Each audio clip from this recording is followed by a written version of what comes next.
aqui conosco no estúdio está o jornalista Luiz Pablo, um jornalista do Maranhão e que esteve, como eu mencionei, no olho do furacão de toda essa história dos últimos tempos em que o ministro Moraes foi para cima dele com a busca e apreensão, para cima da fonte jornalística dele, também com busca e apreensão, e que resultou naquilo que ontem nós discutimos no programa, que é o fato deles estarem até discutindo se o diploma de jornalista deve ser exigível.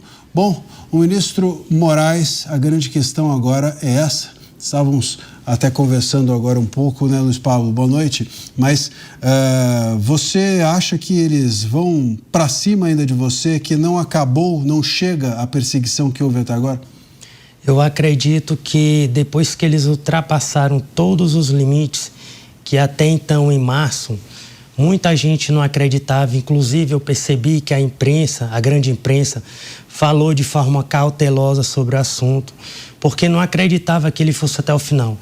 Então, como ele mostrou que ele foi até o final, eu não acredito que ele vá parar com isso. Eu acho que vai até as últimas consequências, porque o sentimento que eu tenho em torno disso é que eu vou virar um exemplo para que seja um recado para toda a imprensa do país, que quem fala de ministro do STF, quem denuncia, vai sofrer as consequências.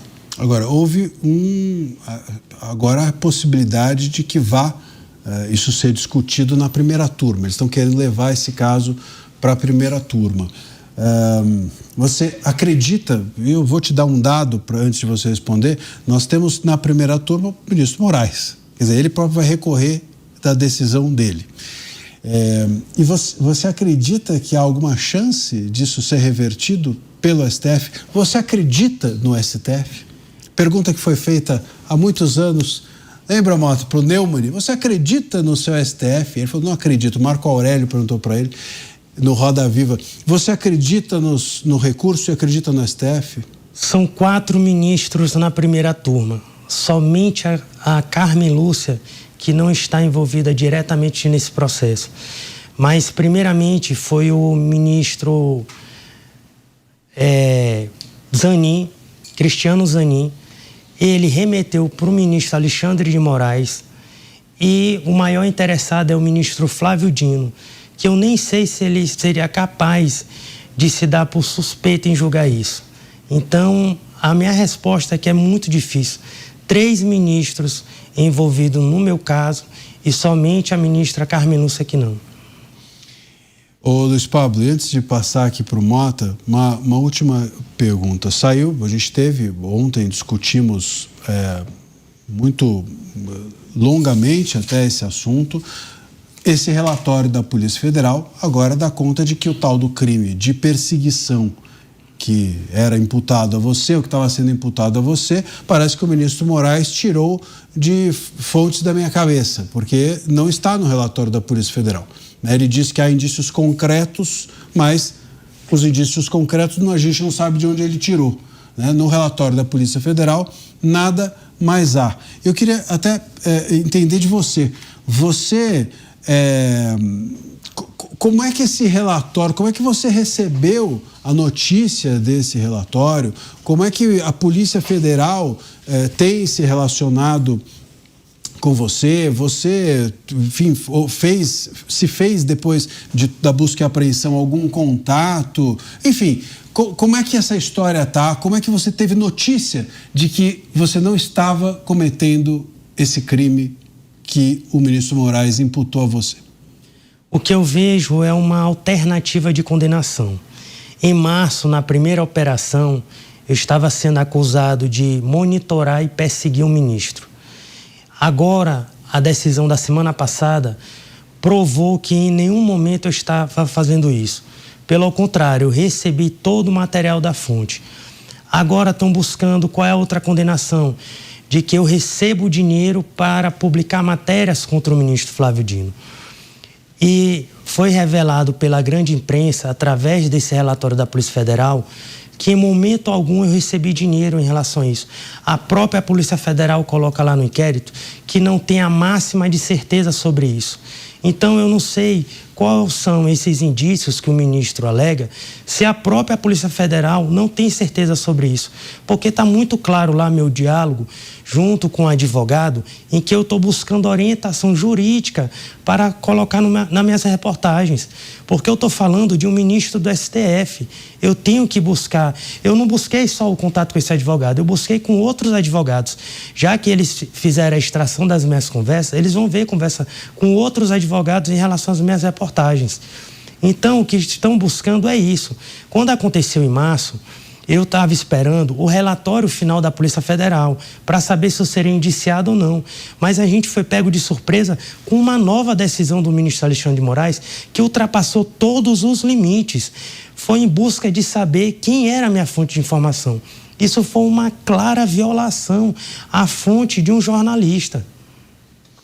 Ô, Luiz Pablo, e vou, antes de só Mota, perguntar uma coisa e aí eu jogar para você. Nós temos hoje diversos veículos que chamam de blogueiro. Por que você acha que isso está acontecendo? Por que você acredita que te chamam de blogueiro? O que querem essas pessoas ao te chamarem de blogueiro? Eu fiquei estarrecido com as declarações dos dois ministros, Flávio Dino e de Alexandre de Moraes, principalmente do ministro Flávio Dino, que é do Maranhão e tem conhecimento de quem eu sou lá. Agora, o ministro Alexandre de Moraes deveria buscar saber quem eu sou antes de falar isso. Inclusive, falar até como exemplo, se faccionado do PCC e do Comando Vermelho fosse blogueiro, teria direito ao sigilo da fonte. Eu quero dizer a todo o Brasil, a toda a tua audiência, André Mazzilha, que eu tenho mais de uma década atuando como jornalista. Eu estou nessa profissão desde 2011. Eu acompanho meu pai nas redações de jornais, que meu pai já foi dono de alguns jornais no Maranhão. Infelizmente, se foi ano passado. Meu pai atuou com mais de 35 anos na profissão. Antes de eu atuar, aos meus 18 anos, eu trabalhei na comunicação da Assembleia Legislativa do Maranhão, onde meus chefes eram os finados Gladys e Jaci Moraes. Eu trabalhei na parte de clipagem, trabalhei na parte de rádio na Assembleia Legislativa do Maranhão. Eu faço cobertura das sessões da Assembleia. Eu vou em eventos institucionais de coletiva de imprensa. Faço cobertura na Câmara da capital de São Luís. Eu tenho reportagens de um dos maiores escândalos de corrupção na saúde pública do Estado, em que a própria Polícia Federal coloca no inquérito reportagens minhas denunciando. Eu tenho uma história, 15 anos de profissão. Antes de me intitular como um simples blogueiro, porque eu não acordei de um dia para o outro e montei um blog. Eu não falo só nas redes sociais. Eu tenho um site de notícia com grande relevância no Maranhão. Luiz Pablo, eu vou passar para o Mota, mas eu queria também dizer para vocês que estão no chat que se vocês não ficarem botando 25 vezes a mesma mensagem, a gente consegue ler. E aí, se vocês deixarem aqui a sua pergunta, eu posso também trazê-la para o Luiz Pablo. Mota? Luiz, uma coisa que chama a atenção nesse episódio, né, é a truculência da resposta que foi dada a uma reportagem que aparentemente é sobre um assunto que não é tão grande assim, né? Que seria o uso indevido de carros oficiais. A gente vive num país de tantos escândalos, de contratos de 129 milhões, de escândalos de bilhões, escândalos do INSS. A gente vê tanta coisa saindo na imprensa que não produz uma reação como a que você sofreu. Por quê? O seu trabalho produziu uma reação tão forte assim? O meu trabalho, as minhas reportagens incomodaram tanto que até hoje não tem respostas.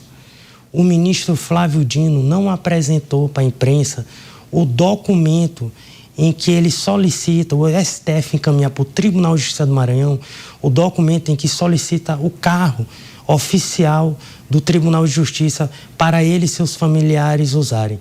Até hoje a imprensa não teve acesso a esse documento. Por que será? Eu digo por quê. Porque quando eu coloquei a reportagem com exclusividade, eu coloquei um documento do STF, do qual eu tive acesso, onde apenas está sendo solicitado apoio de segurança para o ministro. Em nenhum momento esse documento tem dizendo que era para entregar o carro para ele. Depois que eu fiz pedido de esclarecimento para o e-mail do gabinete do ministro Flávio Dino para a presidência do Tribunal de Justiça do Estado, foi que o STF encaminhou um novo documento solicitando o carro. E é aí que é a prova da data desse novo documento, que prova que o ministro anteriormente estava andando com o carro de forma irregular. Estava andando com o carro sem sessão aprovada administrativamente pelo Tribunal de Justiça do Maranhão. Essa é a prova de que ele estava usando de forma irregular. Porque o ministro, que já se pronunciou 2 vezes nas suas redes sociais falando sobre o caso, inclusive de forma absurda, comparando o assassinato de um promotor na praia, na Colômbia, sobre essa situação em que coloca um vídeo dele na praia, onde ele está, detalhe, no carro particular dele. Em momento algum eu fiz reportagem colocando aquele vídeo de 2023. Pelo contrário, eu coloquei um vídeo e coloquei imagens de 2025, onde ele está não com carro particular, mas com carro oficial do Tribunal de Justiça. O ministro deveria encaminhar esse documento para a imprensa.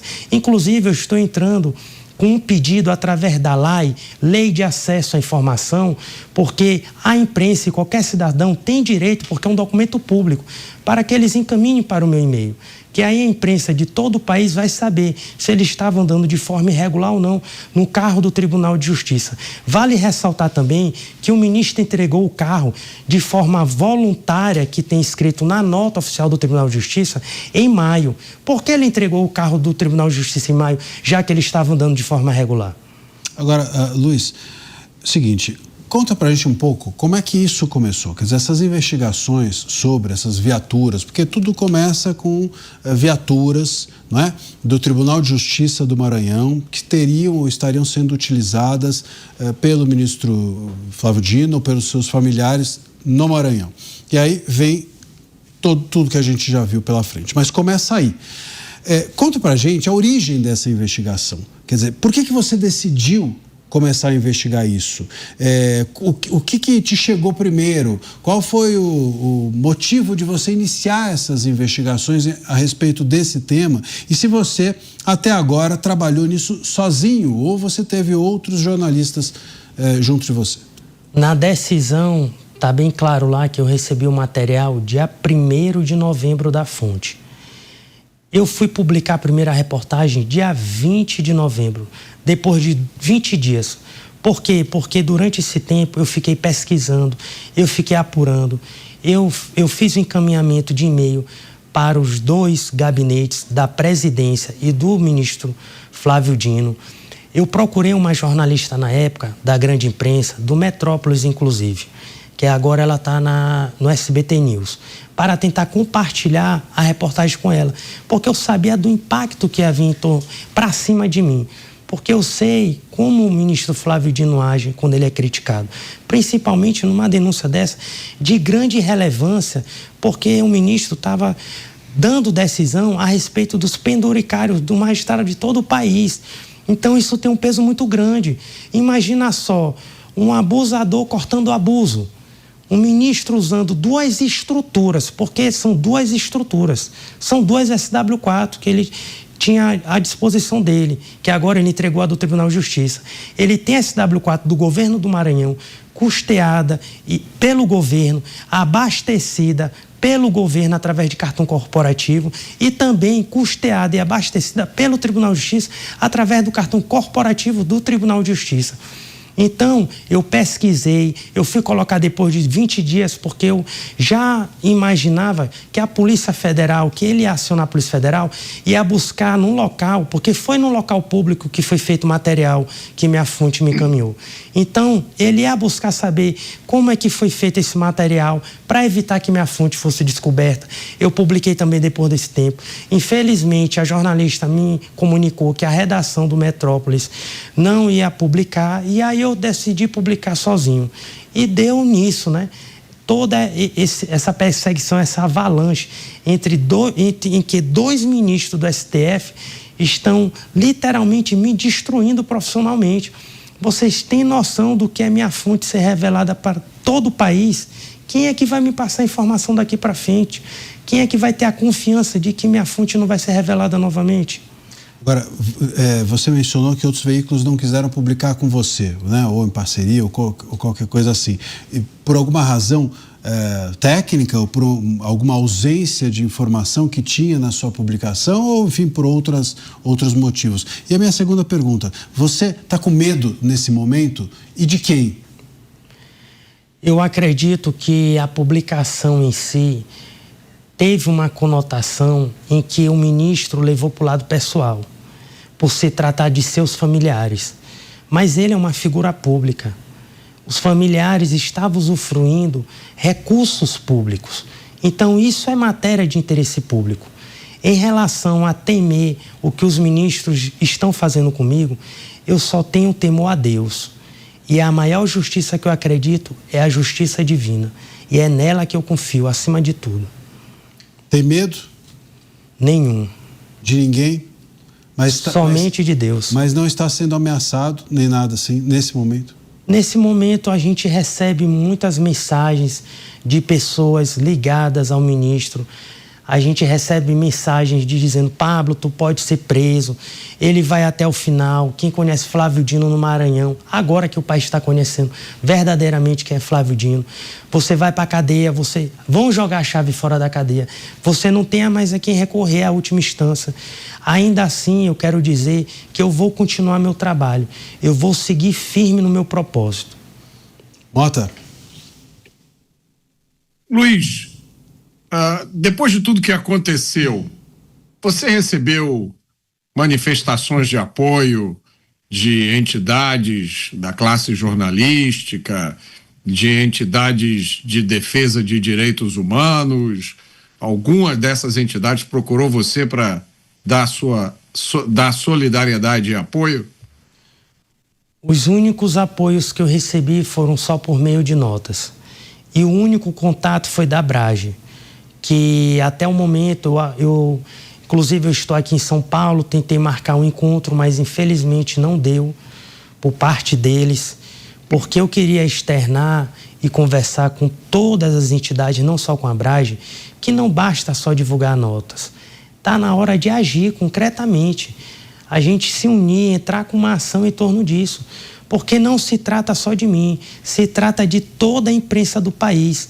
Para você ter ideia, eu estava conversando com um jornalista lá de Brasília, que ele me relatou que os políticos estão com receio de passar informações para os jornalistas de lá, porque o que aconteceu comigo foi um reflexo cruel do que pode acontecer com qualquer jornalista no país.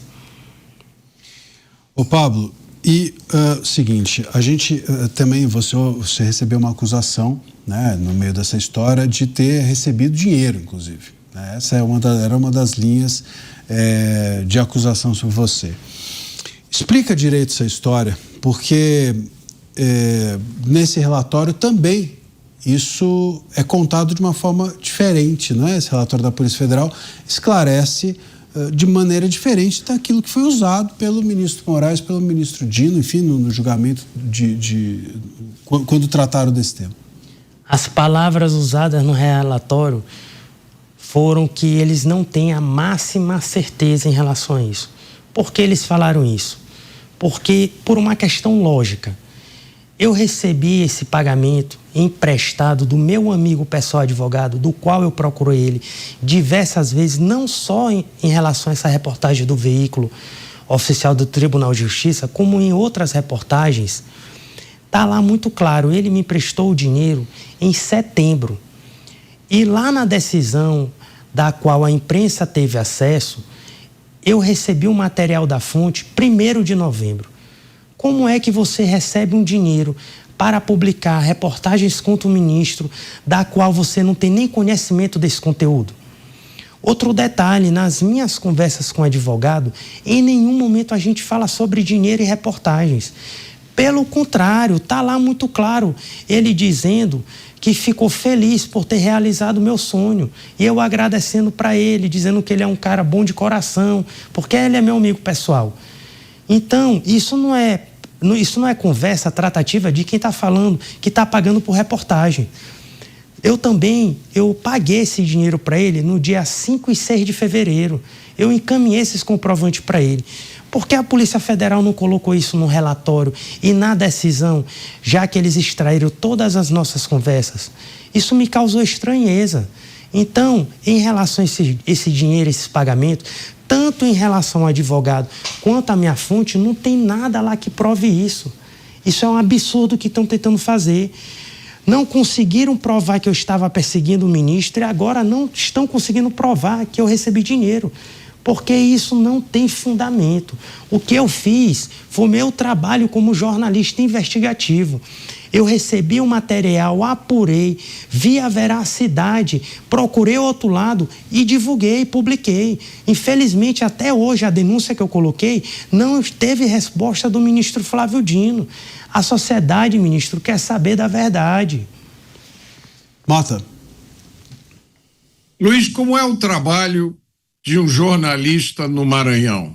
Que dificuldades, que problemas, que perigos você costuma encontrar? A Justiça do Maranhão tem a mão pesada com o jornalismo lá. Eu vou citar o maior exemplo para vocês sobre o presidente do Tribunal de Justiça do Maranhão, que não é mais presidente agora, este ano entrou outro, mas até ano passado era ele, inclusive foi ele que deu o carro sem aprovação, sem solicitação de documento para o ministro Flávio Dino e seus familiares. Eu divulguei uma reportagem em relação ao vice-governador do Maranhão, que é ligado ao ministro, sobre suspeita de lavagem de dinheiro. Essa informação que eu divulguei foi com exclusividade, do qual eu tive acesso a um parecer do Ministério Público do Estado, que está investigando o vice-governador. Todas as minhas reportagens foi sobre lavagem de dinheiro envolvendo ele, seus familiares e sua equipe de segurança, que são policiais militares no Estado. Um desses policiais militares, que é um coronel, entrou na justiça para retirar essas publicações. Ele entrou no plantão judicial. Com um detalhe, ele entrou com esse processo só depois de 2 meses das minhas publicações. O então presidente do Tribunal de Justiça deferiu uma liminar no plantão. A gente sabe que plantão, você, Mazília, que é da área, é em caráter de urgência. Você não pode dar uma decisão de reportagens antigas porque não cabe matéria de urgência em reportagens antigas. Então, eu fui censurado a tirar essas reportagens. É uma série de escândalos que acontecem no nosso estado. Luiz Pablo, e outra coisa, você mencionou, né, que essa investigação é sobre viaturas do Tribunal de Justiça.